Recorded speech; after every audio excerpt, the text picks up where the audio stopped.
They say that breakfast is the most important meal of the day. Is it? I think so. Eating breakfast is linked to a reduced risk of heart disease and diabetes. Breakfast eaters tend to be leaner. And since we're talking about energy here, you need to know that breakfast helps to improve performance and mood.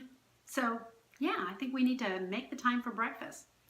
Now, there are a lot of excuses why people don't eat breakfast, and one of them is they say they just don't have time. But, most of the time all I do is I pop in a whole grain English muffin into the toaster oven, jump in the shower. By the time I come back, it's done. Smear on a little bit of peanut butter, grab a glass of milk, a banana, and it's breakfast in no time. Don't like breakfast foods? Well, who says you have to eat breakfast at breakfast time? You can eat last night's dinners. I don't care. Some people tell me they just don't have any hunger first thing in the morning, and let's talk about what that really is. Have you ever been in a situation, maybe a meeting, goes over and you're hungry, really hungry, and then all of a sudden your hunger goes away? What's going on there?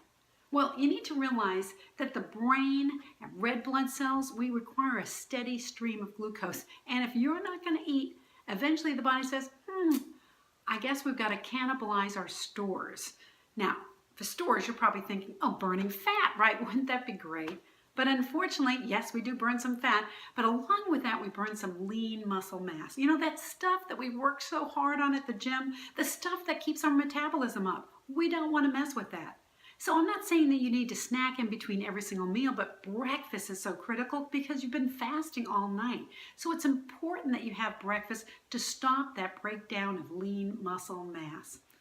And for those of you who say, I don't eat breakfast because it only makes me hungrier, I want you to say yes when you get hungry, because that means that your metabolism is kicking in. It's a good thing.